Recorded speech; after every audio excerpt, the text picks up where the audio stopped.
Umm സലൈം റളിയല്ലാഹു അൻഹ ഇസ്ലാം സ്വീകരിക്കുകയാണ്.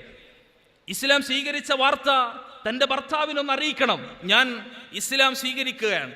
ആ ഇസ്ലാം സ്വീകരിക്കുകയാണ് എന്ന വാർത്ത ഭർത്താവിനോട് പറയുവാൻ പല ദിവസങ്ങളും പല ഊഴങ്ങളും അവരിങ്ങനെ കാത്തിരുന്നു.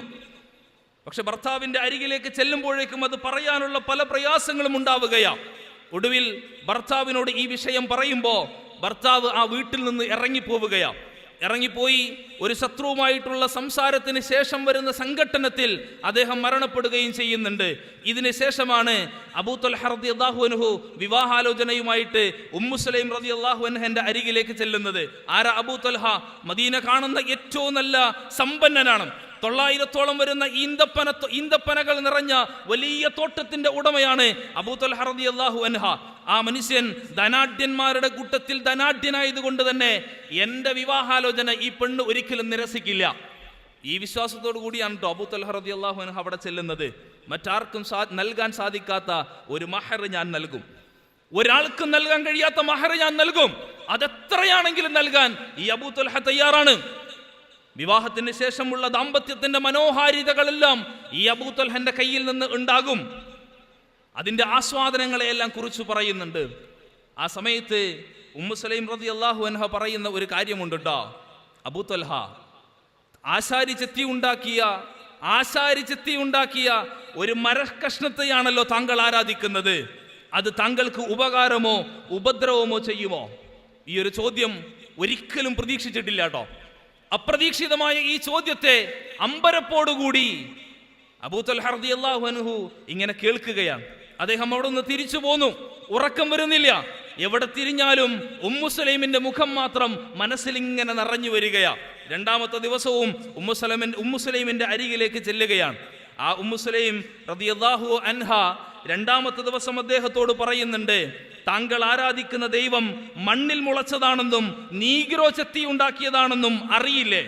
ഈ ചോദ്യവും അദ്ദേഹത്തിന്റെ പ്രതീക്ഷകളില്ല. അറിയാമെന്ന് പറയുമ്പോ എങ്കിൽ അതിന് തലകുനിക്കാൻ നിങ്ങൾക്ക് ലജ്ജയില്ലടോ എന്ന് ചോദിക്കുന്നുണ്ട് ഉമ്മു സലൈം റളിയല്ലാഹു അൻഹ.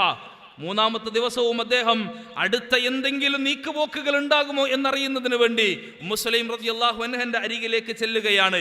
അപ്പോഴും ഓഫറുകൾക്ക് കുറവില്ല. വലിയ ആർഭാടമായ വിവാഹങ്ങൾ ഉണ്ടാകും, ഭീമമായ മഹർ നൽകും, സുഖപ്രദമായ ദാമ്പത്യം നൽകും, എല്ലാം നൽകാമെന്ന വാഗ്ദാനങ്ങൾ നൽകുമ്പോഴും ഉമ്മു സലൈം റളിയല്ലാഹു അൻഹ ഒരു കാര്യത്തിൽ മാത്രം ഉറച്ചു നിൽക്കുന്നുണ്ട് കേട്ടോ. നിങ്ങളുടെ ദൈവം തീയിലിട്ട് കഴിഞ്ഞാൽ കത്തിക്കരിഞ്ഞു പോകുമെന്ന് നിങ്ങൾക്കറിയില്ലേ? നിങ്ങളുടെ ദൈവം തീയിലിട്ട് കഴിഞ്ഞാൽ കത്തിക്കരിഞ്ഞു പോകുമെന്ന് നിങ്ങൾക്കറിയില്ലേ? അദ്ദേഹം സ്വയം ചോദിക്കാൻ തുടങ്ങി, എന്റെ ദൈവം ഇങ്ങനെ കത്തിക്കരിഞ്ഞു പോകുന്നതാണോ? എന്റെ ദൈവം ഇങ്ങനെ ഇല്ലാതായി പോകുന്നതാണോ? ഒരൊറ്റ നിമിഷത്തിൽ അള്ളാഹുവിന്റെ വചനം ഉച്ചരിക്കുവാൻ അബൂ ത്വൽഹ റളിയല്ലാഹു അൻഹു തയ്യാറാവുകയാണ്. അഷ്ഹദു അല്ലാ ഇലാഹ ഇല്ലല്ലാഹ് വ അഷ്ഹദു അന്ന മുഹമ്മദൻ അബ്ദുഹു വ റസൂലുഹു. ഈ വാക്യങ്ങൾ ഉച്ചരിച്ചുകൊണ്ട് ഇസ്ലാമിന്റെ തീരത്തെ കണയുകയാണ് അബൂ ത്വൽഹ റളിയല്ലാഹു അൻഹു. അള്ളാഹുവിന്റെ പ്രീതി കാംക്ഷിച്ച് താങ്കൾ ഈ മതത്തിലേക്ക് വരുന്നതിനെ ഞാൻ സ്വീകരിക്കുന്നുണ്ട്, സന്തോഷത്തോടു കൂടി സ്വീകരിക്കുന്നുണ്ട് എന്ന് ഉമ്മു സലൈം റളിയല്ലാഹു അൻഹ പറയുകയാണ്. ഇത് പറയുമ്പോൾ അവിടെ മഹർ ഒരു പ്രശ്നമായിട്ട് വരികയാണ് കേട്ടോ. ഉമ്മു സലൈം റളിയല്ലാഹു അൻഹ മഹറായിക്കൊണ്ട് നിശ്ചയിക്കുന്നത് എന്തെന്നറിയോ? താങ്കളുടെ ഇസ്ലാം അല്ലാതെ ഉമ്മു സലൈമിന് ഒരു മഹറും ആവശ്യമില്ല. താങ്കളുടെ ഭർത്താവായി സ്വീകരിക്കാൻ ഞാൻ തയ്യാറാ. എത്ര മനോഹരാണെന്നറിയോ?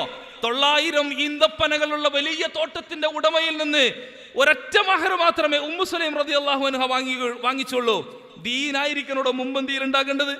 ആ ദീനിനെ മുറുകെ പിടിക്കുന്ന ആളുകൾക്ക് പിന്നീട് ഉണ്ടാകുന്ന സന്തോഷങ്ങൾ എന്താണെന്നറിയോ? വിശുദ്ധ ഖുർആനിലെ മനോഹരമായ ഒരു ആയത്ത് നമ്മൾ കേട്ടിട്ടില്ലേ? ഈ 900 ഈന്തപ്പനകൾ നിൽക്കുന്ന ആ തോട്ടത്തെ അബൂ ത്വൽഹ റളിയല്ലാഹു അൻഹു ഇസ്ലാമിന് വേണ്ടി കൊടുക്കുകയാണ് കേട്ടോ.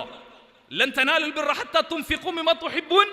നിങ്ങൾ ഇഷ്ടപ്പെടുന്നത് വരെ നിങ്ങൾ അല്ലാഹുവിന്റെ മാർഗത്തിൽ കൊടുക്കുന്നില്ല എങ്കിൽ അതൊരു പുണ്യമായി മാറില്ല എന്ന വചനം ഇറങ്ങുമ്പോൾ അത് അല്ലാഹുവിന് വേണ്ടി കൊടുക്കാൻ അബൂ ത്വൽഹ റളിയല്ലാഹു അൻഹു തയ്യാറാവുകയാ. ഇതാണ് ഇസ്ലാമിക ചരിത്രം. ഇതാണ് ദീനിനെ പഠിക്കുന്ന ആളുകൾക്ക് ഉണ്ടാവുന്ന ഏറ്റവും വലിയ ക്വാളിറ്റി. വല്ലദീന തബവ്വഉ ദാറ വൽ ഈമാന മിൻ ഖബ്ലിഹിം യുഹിബ്ബൂന മൻ ഹാജറ ഇലൈഹിം വലാ യജിദൂന ഫീ സുദൂരിഹിം ഹാജതൻ മിമ്മാ. ഒരാവശ്യങ്ങളും മറ്റൊരാളുടെ ആവശ്യങ്ങൾക്ക് മുകളിൽ അവർക്കില്ല. വരുന്നതിന് മുമ്പേ എല്ലാം പകുത്തു കൊടുക്കാൻ തയ്യാറായി നിൽക്കുന്ന ഒരു വിഭാഗം ആളുകളുണ്ട്. ഈ ആയത്ത് വരുന്നത് എപ്പോഴാണെന്നറിയോ? റസൂലുള്ളാഹി സ്വല്ലല്ലാഹു അലൈഹി വസല്ലമിന്റെ സന്നിധിയിൽ ഒരു അതിഥി വരികയാണ്. ആ അതിഥിയെ അബൂ തൽഹ റളിയല്ലാഹു അൻഹു കൊണ്ടുപോകുന്നുണ്ട്. കൊണ്ടുപോയതിന് ശേഷം ഭാര്യയോട് ചോദിക്കുന്നുണ്ട്, ഇവിടെ കഴിക്കാൻ എന്താ ഉള്ളത്? ഒരു അതിഥിയെ നമ്മൾ വീട്ടിലേക്ക് കൊണ്ടുവരുന്നുണ്ട് എങ്കിൽ എന്തൊക്കെ തയ്യാറെടുപ്പുകൾ നടത്തുന്നേ? ഒരു നിലക്കും നമ്മൾ വിട്ടുവീഴ്ച ചെയ്യില്ല, എല്ലാ ഒരുക്കങ്ങളും നടത്തും. ഭക്ഷണത്തിൽ നമ്മൾ ഒരിക്കലും പിന്നോട്ട് പോവില്ല. നമ്മളുടെ അടുക്കും ചിട്ടകളിലും ഒരു തരിമ്പ് പോലും പുറകിലേക്ക് നമ്മൾ പോവില്ല. മോശാണല്ലോ, വരുന്ന ആള് നമ്മളെ പറ്റി നല്ലതായിരിക്കണമല്ലോ വിചാരിക്കേണ്ടത്. അബൂ തൽഹ റളിയല്ലാഹു അൻഹു വീട്ടിലേക്ക് കൊണ്ടുപോയതിനു ശേഷം ഭാര്യയോട് ചോദിച്ചപ്പോൾ എന്തുണ്ട് കഴിക്കാൻ? ഇവിടെ മക്കൾക്ക് കഴിക്കാനുള്ളത് മാത്രമേ ഉള്ളൂ. എങ്കിൽ അള്ളാഹിന്റെ റസൂലിന്റെ ഒരു അതിഥിയുണ്ട്, മക്കളെ നീ ഉറക്കി കിടത്തണം, ശേഷം നമ്മൾ ഭക്ഷണം കഴിക്കുന്നത് പോലെ അഭിനയിക്കണം. അവർ രണ്ടുപേരും അതുപോലെ ചെയ്യുകയാണ് കേട്ടോ. ഖുർആനിലെ ആയത്ത് നമ്മൾ ഇങ്ങനെ ആലോചിക്കണം.